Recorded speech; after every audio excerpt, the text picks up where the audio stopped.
नवोदय विद्यालय में पढ़ना आपके लिए क्या है? एक सपना, एक दृढ़ निश्चय, एक प्रतिज्ञा या ये सभी? अगर ये सभी आपके नवोदय विद्यालय में पढ़ने के कारण हैं तो ये 4 काम सबसे पहले कर लीजिए। अगर एक भी छूटा ना तो समझिए कि नवोदय विद्यालय में आपके पढ़ने का सपना टूट जाएगा। तो चलिए आज की वीडियो में हम बात करते हैं उन महत्वपूर्ण 4 बातों के बारे में जिसे अपनाकर अब तक कई सामान्य स्टूडेंट आज एक नवोदयन हैं।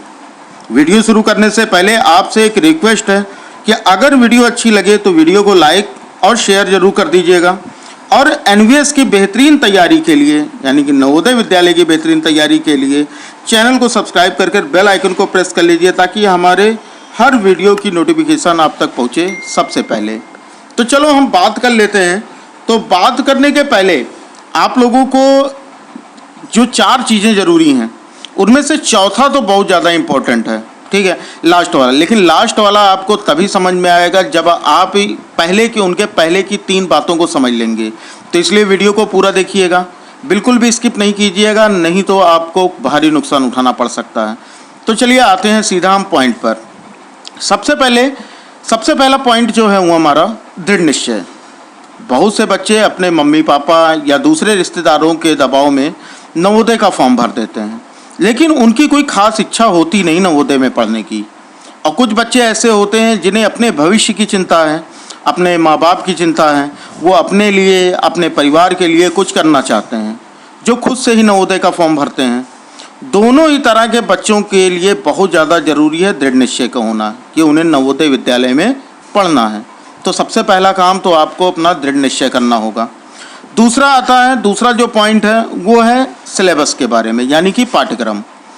अगर दृढ़ निश्चय के साथ ये भी आपको पता होना चाहिए कि आप जिस एग्ज़ाम की तैयारी कर रहे हैं उसमें किस किस सब्जेक्ट के और कौन कौन से टॉपिक के प्रश्न पूछे जाते हैं। काफ़ी सारे बच्चे ऐसे हैं जो तैयारी करते हैं लेकिन उन्हें इन सब के बारे में कुछ पता नहीं होता, और इसके लिए ज़रूरत है एक ऐसे टीचर की जो नवोदय परीक्षा की जानकारी रखता हो, अच्छी जानकारी रखता हो।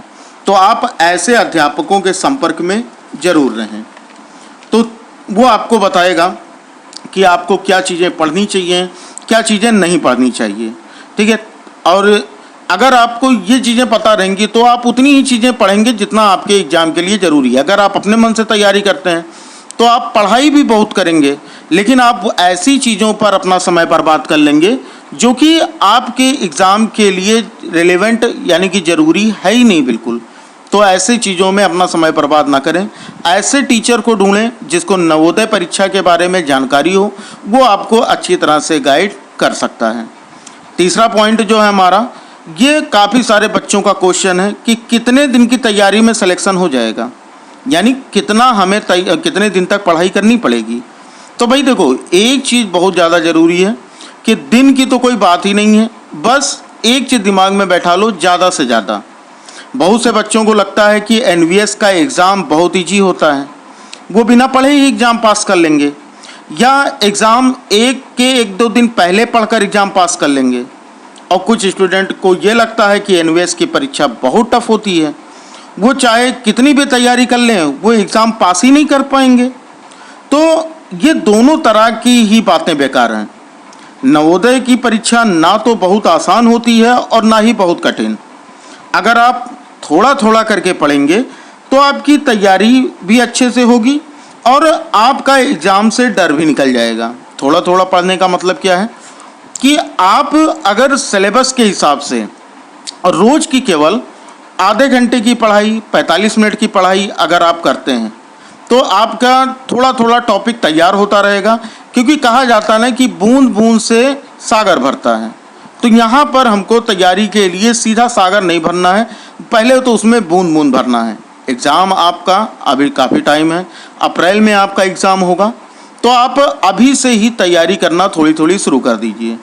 अब फिर दिमाग में ये बात आती है, जो चौथा सबसे बड़ी चीज़ है वो है भाई समय, यानी कि टाइम मैनेजमेंट, कि हम कैसे आखिर अपने स्कूल के साथ साथ हम टाइम मैनेज कर सकते हैं। कब हम नवोदय की तैयारी करेंगे, कब हम स्कूल की तैयारी करेंगे। सबसे मुश्किल काम है एक स्टूडेंट के लिए कि वह टाइम मैनेज कैसे करेगा। स्कूल, कोचिंग के साथ साथ नवोदय की तैयारी बच्चों के सामने यह एक बड़ी चुनौती है, और मेरे सामने भी ये एक बड़ी चुनौती थी। लेकिन इसका भी उपाय है, क्योंकि जब तक एचजी कॉन्सेप्ट आपके पास है आपकी हर समस्या का समाधान मिलेगा। अगर आप नवोदय का सिलेबस देखेंगे तो मैथ्स और साइंस के जो भी चैप्टर्स नवोदय एग्जाम की बुक में आपको मिलेंगे वही सारे चैप्टर आपकी स्कूल बुक में भी मिलेंगे। ना हो तो भाई मैच कर लीजिए। लेकिन कुछ चैप्टर ऐसे हैं जो आपकी स्कूल बुक में हैं लेकिन नवोदय में नहीं है। जो मैंने आपको इसके पहले का टॉपिक बताया था कि सिलेबस का जानकारी होना ज़रूरी है, ठीक है। तो यहाँ पर अगर आपकी जो भी नवोदय बुक में जो भी चैप्टर्स हैं और आपकी स्कूल बुक में जो भी चैप्टर्स हैं दोनों को टैली कर लीजिए, यानी दोनों को मिलान कर लीजिए और अपनी स्कूल बुक में निशान लगा दीजिए कि ये चैप्टर आपके नवोदय विद्यालय में भी आएंगे, ठीक है। तो आपके लिए शुरुआत में तैयारी करने का सबसे सही तरीका यही होगा कि आप अपने स्कूल की बुक के चैप्टर्स को बहुत अच्छे से तैयार कीजिए, बहुत स्लोली और बहुत अच्छे से। साइंस में हर चैप्टर को एक बार पढ़ लीजिए, ठीक है।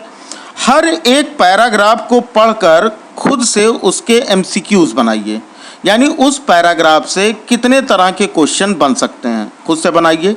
एक कॉपी पर नोट करते रहिए। जो स्कूल की कॉपी है आपकी उसमें तो आपके टीचर्स आपका डिस्क्रिप्टिव क्वेश्चन आंसर लिखा ही रहे हैं। आप एक अलग कॉपी बनाइए जो कि घर पे रखिए और उसमें जितने भी आपके हर एक पैराग्राफ से जितने क्वेश्चन बन सकते हैं, चाहे आप वन लाइनर लिखिए क्वेश्चन, यानी एक लाइन लिखिए उसका क्वेश्चन लिखिए उसका आंसर लिखिए, या फिर सभी के आप 4-4 ऑप्शन बना के लिखिए, ठीक है।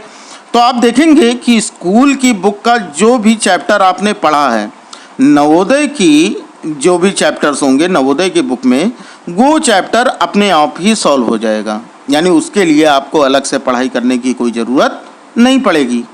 और जिस भी टॉपिक में प्रॉब्लम आ रही हो ना, वो अपने टीचर से पूछिए, फिर देखिए आपकी तैयारी कितनी शानदार होगी।